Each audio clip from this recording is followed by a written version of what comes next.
بسم اللہ الرحمن الرحیم رب اشرح لی صدری ویسر لی امری واحلل عقدۃ من لسانی یفقهوا قولی اما بعد فقد قال سبحانہ وتعالی وما خلقت الجن والانس الا لیعبدون. صلوات پڑھے محمد وعلی محمد. اللہم صل علی پروردگار عالم ہم سب کی عبادتوں کو اپنی بارگاہ میں قبول فرمائے اور جس مقصد زندگی اور حیات کی خاطر ان مجالس میں محافل میں شرکت کرتے ہیں، خدا ان مقاصد میں بھی ہم سب کو کامیابیاں نصیب فرمانے. مسلسل آپ کی خدمت میں معرفت کے عنوان سے گفتگو ہو رہی ہے کہ کائنات میں ہر شے کے بنانے کا کوئی نہ کوئی مقصد ہے. کوئی بھی چیز بغیر مقصد کے بنائی نہیں گئی. یہ 10 سال کے بچے سے بھی پوچھیں گے وہ آپ کو بتا دے گا کہ یہ چیز کس مقصد کے لیے بنی ہے. اور ہر چیز کو کوئی بنانے والا ہوتا ہے. مقصد بھی وہی بتاتا ہے جس نے اس چیز کو بنایا ہے. موبائل جس نے بنایا وہ بتائے گا کہ اس کا یوز کیا ہے. کمپیوٹر جس نے بنایا وہ بتائے گا کہ اس کا استعمال کیا ہے. تو ایک دعوے دار ہوتا ہے، یعنی جو یہ کلیم کرتا ہے کہ اس چیز کو میں نے بنایا ہے. اسے آپ کمپنی بولو، برانڈ بولو، جو بھی بولو. اسی طرح آج تک کسی نے یہ نہیں کلیم کیا کہ انسان کو میں نے بنایا ہے سوائے پروردگار عالم کے. جگہ جگہ قرآن بیان کرتا ہے کہ میں نے تجھے خلق کیا، میں نے تجھے بنایا. اور قرآن کے معجزات میں سے ایک سب سے بڑا معجزہ یہ ہے کہ 19ویں صدی میں جب سائنس ترقی کر گئی اور جب انہوں نے الٹرا ساؤنڈ کی مشین بنائی تو ان کو پتا چلا کہ انسان کے بننے کا، اس کی باڈی کے بننے کا پروسیس کیا ہوتا ہے. اور پروسیس یہ تھا کہ خون سے نطفہ بنتا ہے، نطفے سے علقہ بنتا ہے، مضغہ بنتا ہے. ایک پورا پروسیس انہوں نے بتایا کہ اس طرح سے وجود انسان کمپلیٹ ہوتا ہے، جس کی ویڈیوز آپ کو یوٹیوب پہ مل جائیں گی کہ کس طرح سے نطفہ جاتا ہے، کس طرح سے وہ چھوٹا سا بدن بنتا ہے، پھر آہستہ آہستہ انسان گرو کر کے ایک کمپلیٹ 9 مہینے کا بچہ ہو جاتا ہے. اور آج بھی یہ ویڈیو انٹرنیٹ پر موجود ہے کہ جب انہوں نے یہ نتیجہ نکالا کہ انسان کیسے بنتا ہے تو اس نے یہ ورڈ وہاں پہ بیان کیے کہ ہمیں آج پتا چلا کہ انسان کیسے بنتا ہے. But it was written in big book of Muhammad. اور یہ جو ہمیں آج پتا چلا ہے کہ محمد کی کتاب میں پہلے سے لکھا ہوا ہے. یعنی 1400 سال پہلے رسول نے بتا دیا کہ انسان کی خلقت کیسے ہوتی ہے، جبکہ اس زمانے میں نہ کوئی مشین تھی، اس زمانے میں نہ کوئی الٹرا ساؤنڈ کی مشین تھی، نہ سائنس نے اتنی ترقی کی تھی. تو یہ دلیل ہے کہ بتا وہی سکتا ہے جو انسان کو بناتا ہے. ایک ہی خالق ہے جس نے یہ دعویٰ کیا کہ انسان کو میں نے بنایا. اب جب کیونکہ انسان کو خدا نے بنایا تو اللہ کو پتا ہے کہ انسان کی باڈی کس طرح ایکٹ کرے گی، اس کے اندر صلاحیتیں کون سی ہیں، اس کے اندر کمزوریاں کون سی ہیں، کون سی چیز میرے لیے اچھی ہے، کون سی چیز میرے لیے بری ہے. تو 2 چیزیں ہر انسان کو دنیا میں زندگی گزارنے کے لیے بہت ضروری ہیں.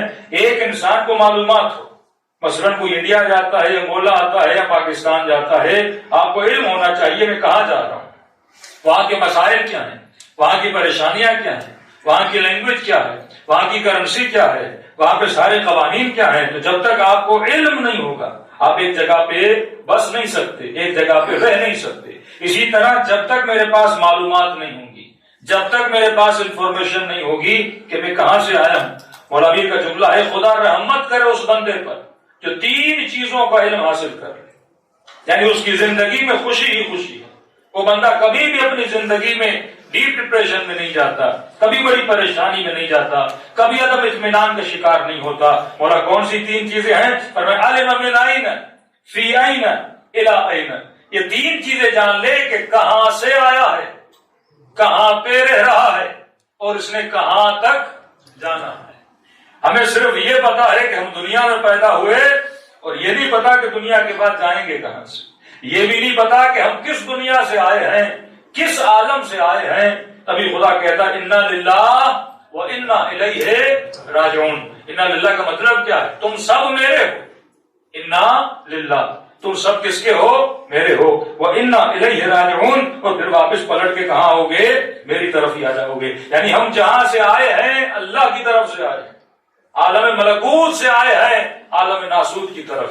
یعنی بدترین جگہ پہ خدا نے ہمیں بھیجا، لیکن یہی بدترین جگہ انسان کو بہترین مقام عطا کرتی ہے۔ یہی عالم، فرماتے پورا عالم برزخ اگر بنتا ہے تو دنیا سے بنتا ہے۔ علامیر کے بہترین جملے، کسی نے کہا یا علی اگر آپ کو آخرت دی جائے تو آپ کیا اپنی دنیا کا 1 گھنٹہ دینے کے لیے تیار ہو؟ مثلاً آپ کو 10,000 آخرت کے گھنٹے دیے جائیں، وہاں گزارنے کا وقت دیا جائے، مولا کو فرماتے مولا آپ دنیا کا 1 گھنٹہ دو گے؟ مولوی فرماتے ہیں مجھے کتنے بھی آخرت کے سال دو، علی دنیا کا 1 گھنٹہ دینے کے لیے تیار نہیں۔ کہ مولا کیوں؟ فرمایا یہی دنیا کا 1 گھنٹہ آخرت کے کروڑوں گھنٹوں کو جنم دیتا ہے۔ جو کچھ تو دنیا میں کرتا ہے اسی سے تمہاری آخرت بنتی ہے۔ یعنی جس اس مٹی میں جیسا بیج ڈالے گا وہاں پہ تو تم نے پھل لینا ہے، لیکن درخت کہاں پنپتا ہے، درخت کہاں بڑا ہوتا ہے؟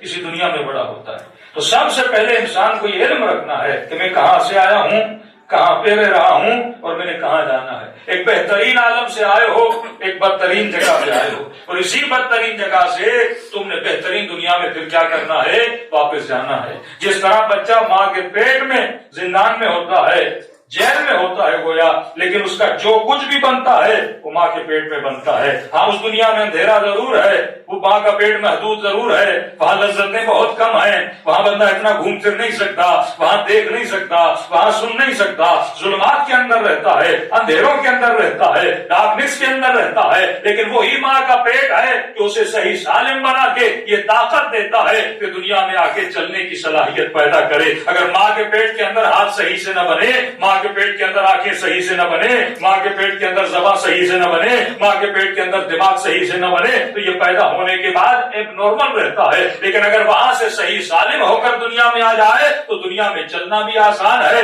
دیکھنا بھی آسان ہے۔ بالکل اسی طرح اس دنیا میں اگر تم اپنی آخرت کو صحیح سے بناؤ گے تو جیسے وہاں پر پیدا کر دیے جاؤ گے، معصوم فرماتے ہیں لاکھوں ہزاروں لذتوں سے مالا مال ہوگا۔ کہ حضرت ابراہیم فرماتے ہیں اگر کوئی بندہ صرف حسن حضرت ملک الموت یعنی جناب اسرائیل کو دیکھ لے وہی اس کے لیے کافی ہے، اس نے جنت میں جانے کی ضرورت نہیں ہے، کیونکہ اتنا ملک الموت حسین ہے کہ فرماتے اگر دنیا والے اس کے چہرے کے حسن کو دیکھیں ان کی روح ویسے ہی دنیا سے نکل جائے۔ اب جو ملک الموت اتنا حسین ہے، اتنا اٹریکٹیو ہے، یعنی خدا کا ایک ایسا فرشتہ جو بندہ دیکھنے کے لیے اسے ترسے، یعنی پوری کائنات کے حسن کو جمع کر دیا جائے پھر بھی ملک الموت کے حسن کی برابری نہیں کرتا۔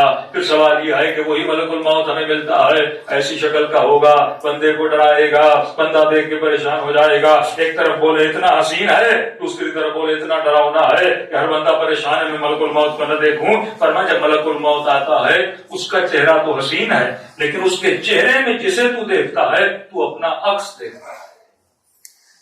عکس کیا مطلب؟ آپ آئینے میں کسے دیکھتے ہو؟ اپنا چہرہ دیکھتے ہو۔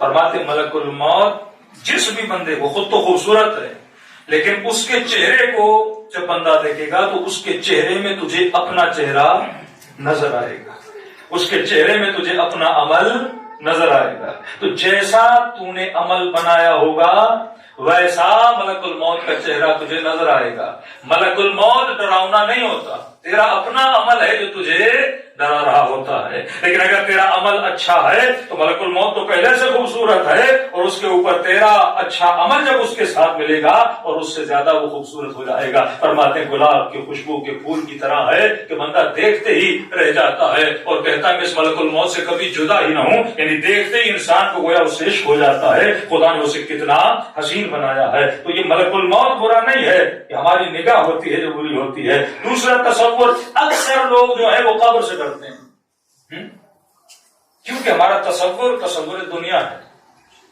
جب لفظ قبر آتا ہے تو آپ کے ذہن میں کیا تھا؟ بندہ دائرہ کہتا ہے کھلی ہوئی ہوا ہو، کھلی ہوئی فضا ہو جہاں پہ میں سانسیں لوں اور جہاں پہ بندہ ریلیکس رہے۔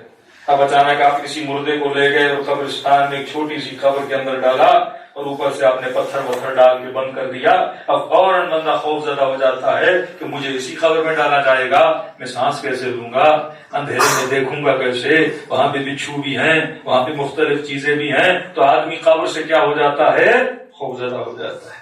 حالانکہ مومن فرماتے ہیں، مولا فرماتے ہیں مومن تو قبر کا عاشق ہے نا۔ عجیب جملے روایت فرماتے ہیں جس طرح دلہا اپنی شادی کی پہلی رات کا انتظار کرتا ہے، اور اس بولتے ہیں اسے شادی کی پہلی رات ہر جوان کے لیے ایک انتظار والی رات ہوتی ہے، جیسے آپ اپنی ہندی میں سہاگ رات بولتے ہیں، تو فرماتے ہیں مومن کے لیے مومن کی قبر سہاگ رات ہے، اس کی شادی ہوتی ہے گویا۔ اب 5 منٹ کے چھوٹی سی اندھیری قبر میں شادی کیسی ہوتی ہے؟ چھوٹی سی قبر، آکسیجن بھی نہیں ہے، بندہ کھڑا بھی نہ ہو سکے، سانس بھی نہ لے سکے، اتنی گرمی، نہ آکسیجن، نہ اے سی، نہ ہوا، نہ پنکھا، تو قبر مومن کے لیے شادی کی رات کیسے؟ جو غلط کانسیپٹ ہمارے ذہنوں میں بیٹھے ہوئے ہیں نا، اب سوچا قبر میں فشار ہوگا، ٹھیک ہے، بچھو آئیں گے، عذاب ہوگا، منکر و نکیر آئیں گے اور پوچھیں گے بتا تیرا رب کون ہے، تیرا خدا کون ہے۔ تو میرا آپ سے سوال ہے کہ ہر بندہ جو مرتا ہے اس کی قبر ہے کہ نہیں؟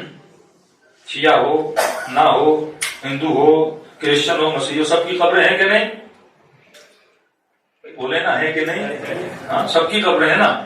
مطلب ہندو بھی مرے گا تو منکر و نکیر پوچھے گا، مسلمان بھی مرے گا تو منکر و نکیر پوچھے گا، تو اس میں تو ہندو تو بچ گئے نا۔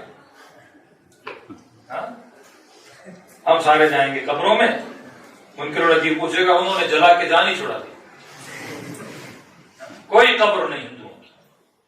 اب کہاں پوچھیں گے ان سے منکر و نکیر کہ بتا تیرا رب کون ہے، تیرا خدا کون ہے؟ وہ تو کہتے ہم تو جان چھڑا کے آ گئے نا، ہم نے اسی وقت 5-10 منٹ میں، آج کل تو مشینیں آ گئی ہیں، اور ودن منٹس جو ہے باڈی کو جلا کے راکھ کر کے، اور راکھ کو بھی ہم نے ان کی جو بھی ہے اپنی نہر میں ہم نے اس کو پھینک دیا۔ اچھا، وہ لوگ جو جہازوں میں خدا نخواستہ حادثوں کا شکار ہوئے اور مر گئے، ان کی قبر کا کیا ہوگا؟ جو لوگ سمندروں میں ڈوب کے مر گئے، مچھلیاں ان کے بدن کو کھا گئیں، ان کی قبر کا کیا ہوگا؟ جو لوگ بموں میں چیتڑے اڑ گئے ان کا کیا ہوگا؟ یا فرعون جن کی ممیز بنی شیشے میں ڈال دیا، کئی لوگ اپنی باڈیز کو فریز کر لیتے ہیں، ان سے منکر و نکیر کیسے پوچھے گا؟ اصلاً یہ بولا گیا کہ بندے کو فشار قبر ہوگا، کہ 7 فیٹ کی قبر کسی نے آج تک دیکھا اس میں فشار ہو؟ پھر یہ بولا جائے قبر اتنی بڑی ہو جاتی ہے، آج تک کسی نے دیکھا کہ قبر بڑی ہو جائے؟ جو قبر بولا جاتا ہے وہ یہ مٹی والی قبر نہیں ہے۔ یا مردوں کو لے کر جاتے ہو قبرستان میں، اس میں کوئی منکر و نکیر نہیں ہے، نہ یہ بڑی ہوتی ہے، نہ یہ چھوٹی ہوتی ہے، نہ یہاں پہ فشار ہوتا ہے، یہ زمین ہے جہاں پہ تم دفن کر رہے ہو۔ عذاب بدن کے لیے نہیں ہے، عذاب روح کے لیے ہے۔ بدن تو فرسودہ ہو گیا 60-70 سال، اصل بدن کا کیا گناہ کہ بدن کو عذاب ملے؟ یہ بالکل ایسے ہے کہ آپ نے کسی بندے کو گاڑی ماری اور وہ ڈنڈے گاڑی کو مارنے لگا، ڈرائیور کو چھوڑ دے، ڈرائیور کے اس نے لگایا ہے تجھے مار، جتنا مارنا ہے اس سے مار، میں پیچھے ہٹتا ہوں، جتنی سزا دینی ہے، پھانسی بھی کس کو دو، گاڑیوں کو لٹکانا شروع کر دو۔ اسمگلنگ کی، اور اسمگلنگ کی سزا یہ ہے بندہ ہیروئن لے کر جا رہا ہے، وہ اس کی سزا ہے موت، آپ کو گاڑی لے کر جا رہی تھی، میں تھوڑی تھا، لٹکاؤ گاڑی کو، پھانسی گاڑی کو دو، سب کچھ گاڑی کے ساتھ کرو، تو مانو گے؟ تو راکب ہے یا مرکب ہے؟ تو بدن پہ سوار ہے، جہاں لے جائے تیری مرضی سے حسین کی مجلس میں لے آ، تیری مرضی سے کسی شراب خانے لے جا، تیری مرضی زبان پہ حلال لقمہ ڈال اپنے گلے سے نیچے، تیری مرضی تو حرام کھا۔ زبان میں تو شعور نہیں ہے نا، یہیں سے فرق بدن اور فرق روح کا پتہ چلتا ہے۔ یہ جو آپ بیٹھے ہوئے آپ میں شعور ہے کہ میں بیٹھا ہوں، یہ میں کون ہے؟ بدن بول رہا ہے میں بیٹھا ہوں، بدن کو تو پتہ ہی نہیں وہ کیا ہے۔ ہاتھ میں شعور ہے، کبھی آج تک ہاتھ نے آپ سے بات کی ہے؟ کبھی آپ کے دل نے آپ سے کلام کیا ہے؟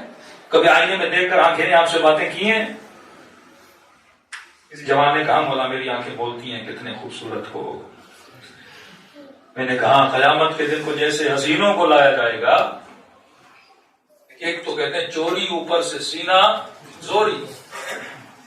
اللہ بولے گا تو نے گناہ کیوں کیا؟ کہے گا خدا کیونکہ تو نے مجھے حسین بنایا تھا. میں حسین نہ بنتا لوگ میرے پیچھے نہ ہوتے. ہاں مجھے بدصورت بناتا میں گناہ نہ کرتا. اسے بولے گا تو نے گناہ کیوں کیا؟ خدا تو نے مالدار بنایا تھا، پیسہ نہ دیتا میں عیاشی تھوڑی کرتا. تو نے گناہ کیوں کیا؟ خدا قدرت بازو دی، تو نے تخت دیا، تو نے تاج دیا، تو نہ دیتا مجھے تو میں نہ کرتا. اس کو خدا کہے گا میرے یوسف کو بلایا جائے. جب یوسف کے چہرے کو دیکھے گا تو جتنے بھی حسین ہوں گے وہ یوسف کے حسن کے سامنے شرمندہ ہو جائیں گے. خدا کہے گا تو میرے یوسف سے زیادہ حسین تھا. مالداروں کے سامنے داؤد اور سلیمان کو بلایا جائے گا. کہے گا تیرے پاس داؤد سے زیادہ مال تھا. تیرا تخت اور تاج تیری حکومت کا دائرہ کیا سلیمان کی حکومت کے سرکل سے زیادہ بڑا تھا؟ کہے گا نہیں. کبھی میرے سلیمان نے تو گناہ نہیں کیا، میرے یوسف نے تو گناہ نہیں کیا. یہ سب شرم کھاتے تھے مجھ سے. تو نے گناہ کیوں کیا؟ اللہ کے پاس ہر جواب موجود ہے. ہر کوشچن کا آنسر پروردگار عالم کے پاس موجود ہے. فرمایا قبر سے مراد یہ قبر نہیں ہے. تبھی ہمارے بچے ڈرتے ہیں اس قبر میں جانا ہے. آج تک ہماری بڈی بڈیاں کہتی ہیں بس کوئی سلسلہ کرے اس کے اندر ہم نہ جائیں. بھائی تم نہیں جاؤ گے، تمہاری باڈیز جائیں گی. باڈی کو قبر میں کیوں ڈالا جاتا ہے؟ جلایا کیوں نہیں جاتا؟ فلسفی، ہر چیز کی فلسفی. سمندر میں کیوں نہیں پھینکا جاتا؟ فریز کر کے کیوں نہیں رکھا جاتا؟ اسے دفن کیوں کیا جاتا ہے؟ پہلی بات، مرنے کے بعد انسان کی باڈی سے جو بدبو آتی ہے وہ کسی حیوان کی باڈی سے بھی نہیں آتی. یعنی آپ نے مرے ہوئے کتے کی جو بدبو آپ نے جو محسوس کی اور کچھ لوگوں نے، اس سے بھی زیادہ بدتر بدبو ہوتی ہے انسان کی باڈی میں. یہ میں صرف باتیں نہیں کر رہا. ہمارے وہ لوگ جو NGOs میں کام کرتے ہیں جو باڈیز کو اٹھاتے ہیں وہ بتا رہے ہیں کہ مولانا کچھ باڈیز رہ گئی تھیں کسی جگہ پہ، جب ہم لینے گئے اتنی بدبو تھی کہ 1 مہینے تک وہ بدبو ہمارے دماغ سے نکل نہیں رہی تھی. امیر المومنین کا جملہ سن، اولہ نطفہ وآخرہ جیفہ. ابتدا بھی تیرا گندا ترین نطفہ، نجس، انتہا مردہ، ایک لاشا، بدبودار لاشا، عزیز سے عزیز ترین آدمی ہو. ہمیں بہت بڑا مولانا ہے، مر جائے گا ایسی بدبو آئے گی لوگ کہیں گے جلدی پھینک کے آ جاؤ اسے.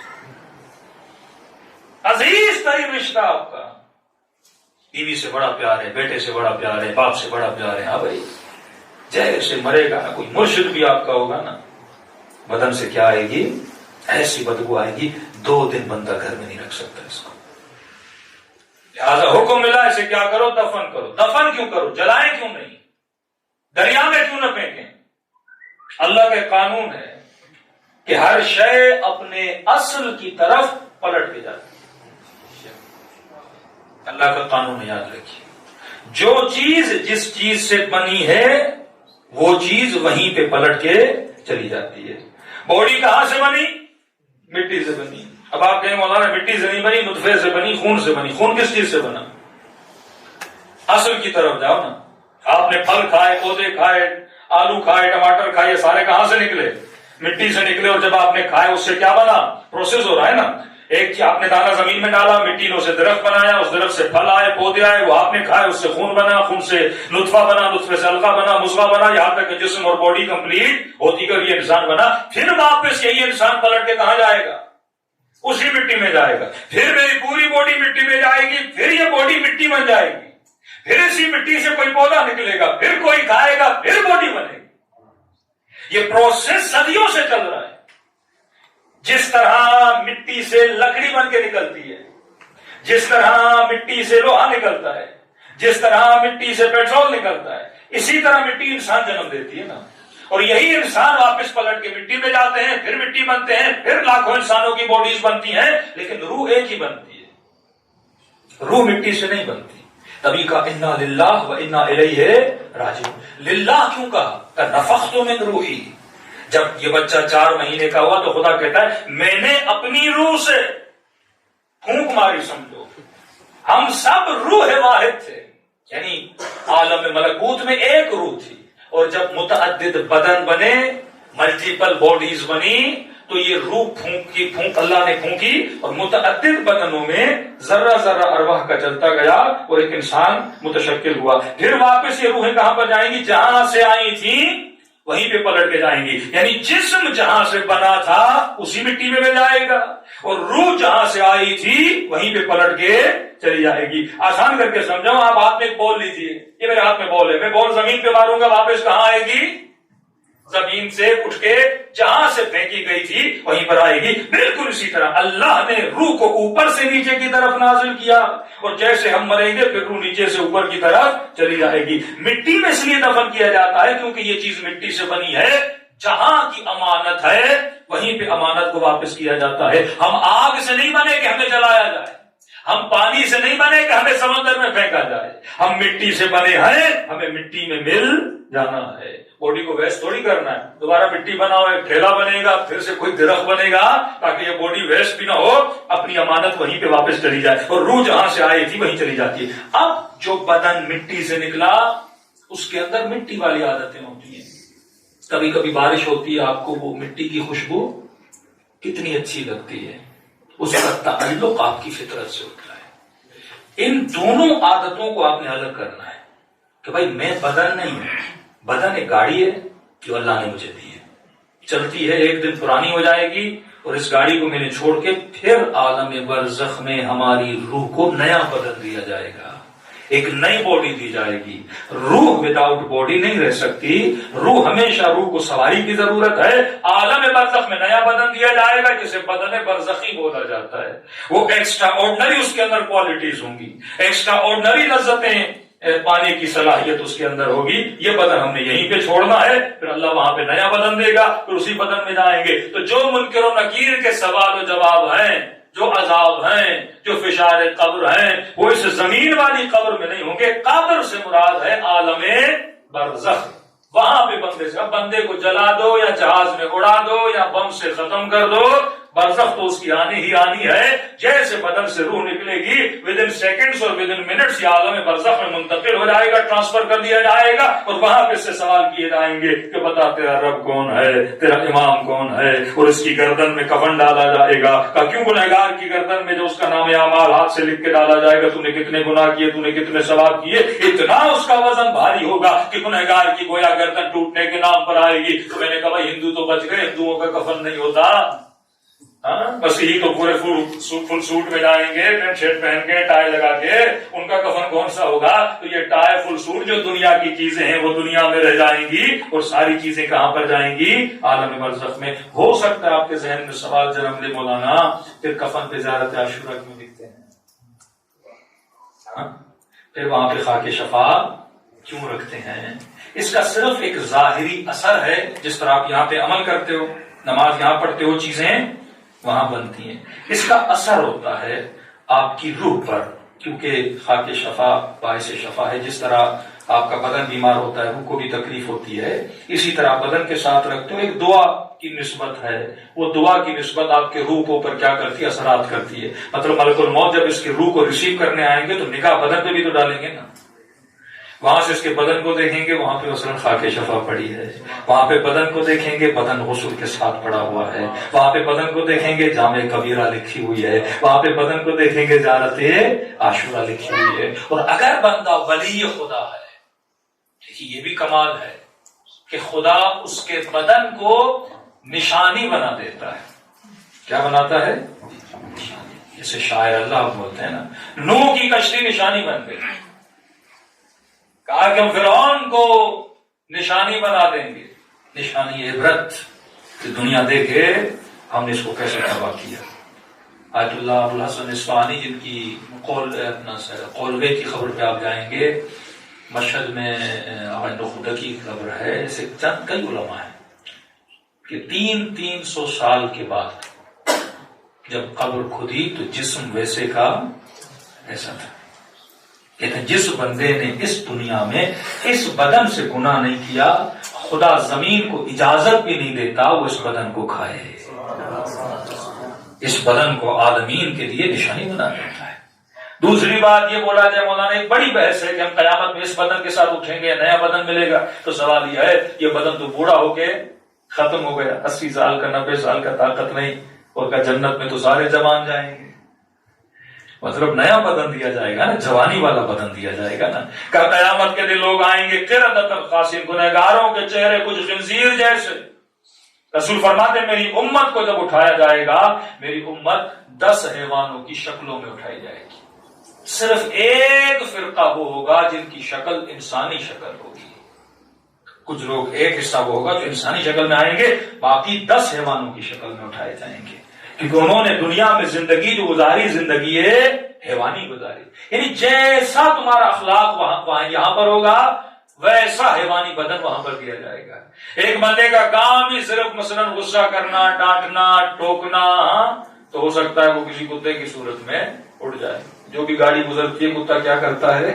اس کا کام ہی بھونکنا ہوتا ہے، وہ خاموش نہیں رہتا. بھائی گاڑی سے تیرا کیا لینا دینا؟ جو گزرے گی، جو صفات حیوانی ہیں وہ صفات اگر اس کے اندر زیادہ ہوں گی، یہ اسی حیوان کی صورت میں اٹھایا جائے گا. کوئی انسان اس کے اندر غیرت نہیں ہے. ہاں بھائی، بیٹی حجاب نہیں کرتی، غیرت نہیں آ رہی، بیوی نامحرموں سے بات میں اٹھایا جائے. امیر المومنین فرماتے ہیں، حیات الحیوان کتاب ضرور پڑھیے گا، فرماتے ہیں بعض لوگ مکھی کی صورت میں اٹھائے جائیں، مکھیوں کی طرح. 2 مکھیاں ہوتی ہیں، ایک شہد کی مکھی، ایک کالی مکھی جو گندگی پہ بیٹھتی ہے. فرماتے ہیں مومن کی مثال شہد کی مکھی کی طرح ہے، بد اخلاق انسان کی مثال کالی مکھی کی طرح ہے. مولا وہ کیسے؟ فرمایا شہد کی مکھی پھولوں پہ بیٹھتی ہے، کبھی گندگی پہ نہیں بیٹھتی. وہ رس کہاں سے نکالتی ہے؟ خوشبودار رسیلے پھولوں پہ بیٹھتی. مومن کی مثال اسی طرح ہے. کچھ لوگوں کی مثال گندگی والی مکھی کی طرح ہے. کس طرح؟ مثلا ایک مومن نہا کے آیا واش روم سے، باتھ روم سے، صاف ستھرا ہو کے صابن وابن لگا کے غسل جمعہ کر کے سفید کپڑے پہن کے باہر آیا، اور جیسے نہا کے نکلا اس کی باڈی پہ یہاں تھوڑا سا زخم تھا. یہ مکھی کیا کرتی ہے؟ پورے صاف بدن کو چھوڑ کے کہاں بیٹھ جاتی ہے؟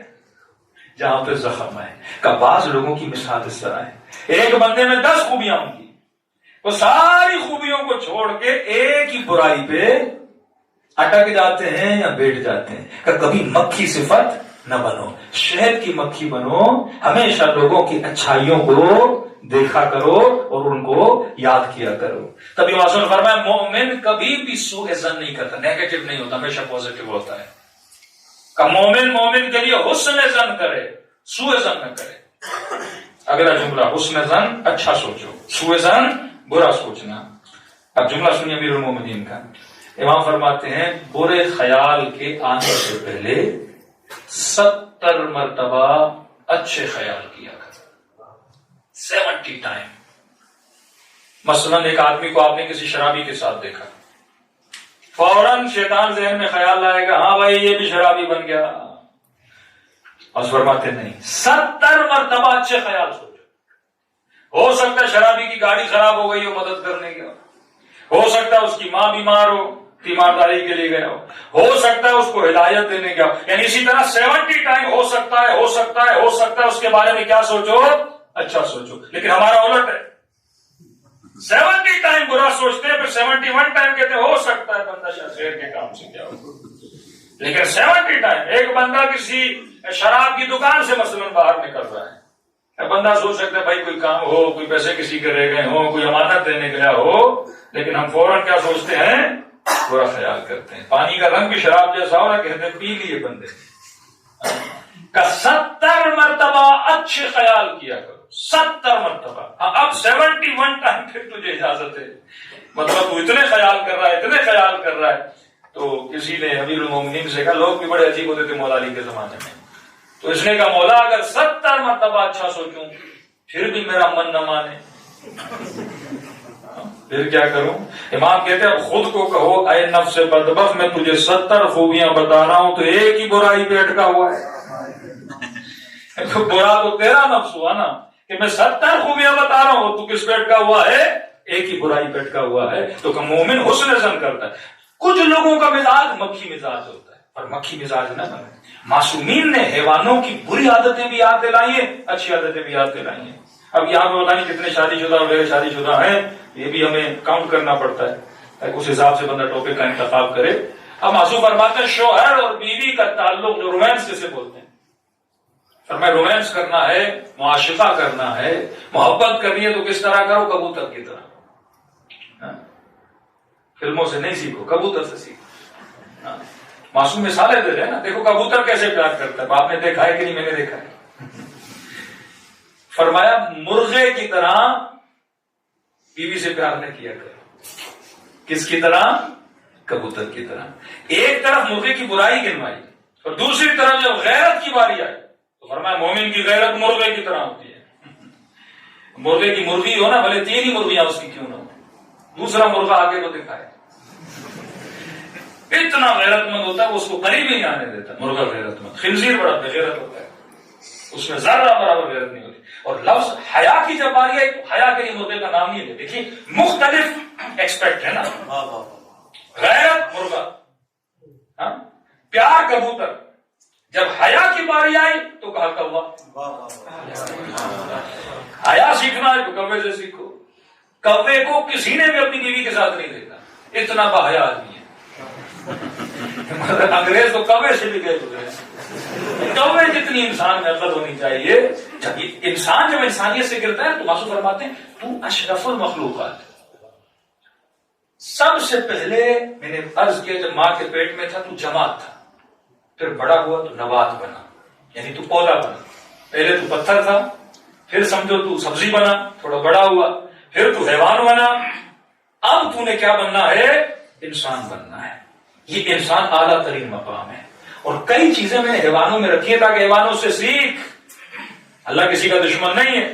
ایک مرتبہ کہتا ہے کتا نجس ہے، کتے کو گھر میں رکھنا، یہ کرنا وہ کرنا، ملائک نہیں آتے، حرام ہے.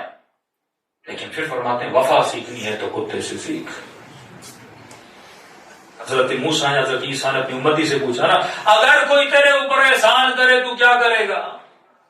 اللہ کے نبی میں بھی احسان کروں گا. ہنسے حضرت عیسیٰ، یہ مقام تو کتے کا ہے. اگر کوئی تیرے ساتھ احسان کرے اور تو بھی اس کے ساتھ احسان کرے گا، یہ مقام تو کتے کا ہے. کتے کو ایک دن روٹی دو، اگلے دن دم ہلاتا ہے نا. بھئی آپ کا شکریہ، وہ دم ہلاتا ہے، تھینک یو کرتا ہے، آپ کو ہینڈ شیک کرتا ہے کہ آپ کا شکریہ، آپ نے مجھے کیا دی؟ روٹی کھلائی. کہ یہ مقام تو کتے کا ہے. کہ حضرت عیسیٰ انسان کا مقام کیا ہے؟ کہ انسان کا مقام اگر کوئی تیرے ساتھ احسان نہ بھی کرے تو پھر بھی اس کے اوپر احسان کر. یہ مقام انسان ہے. اور اس کی زندہ ترین مثال امام زین العابدین ہے.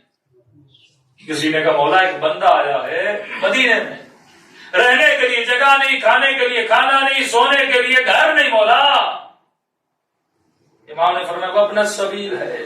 ہاں مولا، لے کر آؤ اسے.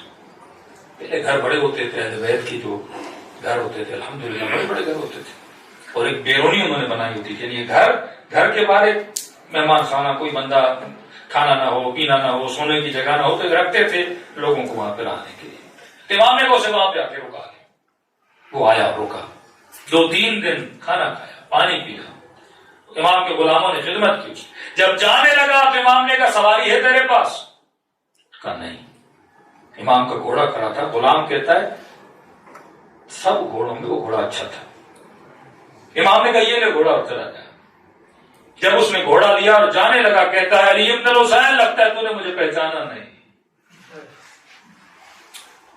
وہاں فرماتے ہیں کہ تیری بھول ہے، میں جانتا ہوں تو کون ہے.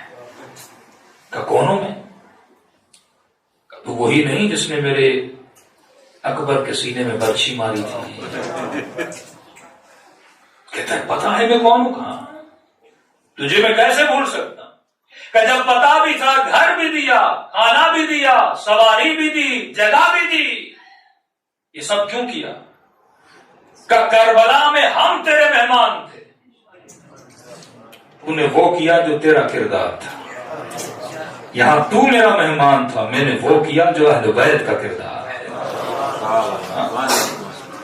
یہ انسانی مقام ہے. ورنہ کوئی آپ کے ساتھ خوبی کرے آپ خوبی کرو، کوئی اچھائی کرے آپ اچھائی کرو، کوئی بھلائی کرے آپ بھلائی کرو. یہ کون سا؟ یہ تو گیو اینڈ ٹیک ہے نا. وہ دے رہا ہے، آپ بھی دے رہے ہو. لا آپ دہن پھینکنا علی کے چہرے پہ. علی ہے بھائی. ایک مرتبہ نہیں، کئی مرتبہ اہل بیت کے ساتھ ایسا ہوا. بازار میں چل رہا ہے، کسی نے دھکا دے دیا، کسائی علی بن طالب کو دھکے دے کے دکان سے نکال دیتا ہے، اور صرف علی نہیں، مالک اشتر. یہ صفات اہل بیت کی صفات کس طرح سے ان کے اصحاب کے اندر راسخ ہو گئی ہیں، جمع ہو گئی ہیں. یعنی جیسا ایکٹ علی کا ویسا سلمان کا، جیسا ایکٹ رسول کا ویسا علی کا، جو برتاؤ اہل بیت کرتے وہی ان کے ساتھ. جناب سلمان کی جو داڑھی تھی نا، وہ تھوڑی چائنیز ٹائپ تھی، یہاں سے کم یہاں سے زیادہ. تو یہ جو لوگ تھے مذاق اڑاتے تھے نا، عرب کی عادت تھی عجم کا مذاق اڑانا، خود کو بہت افضل سمجھتے تھے. تو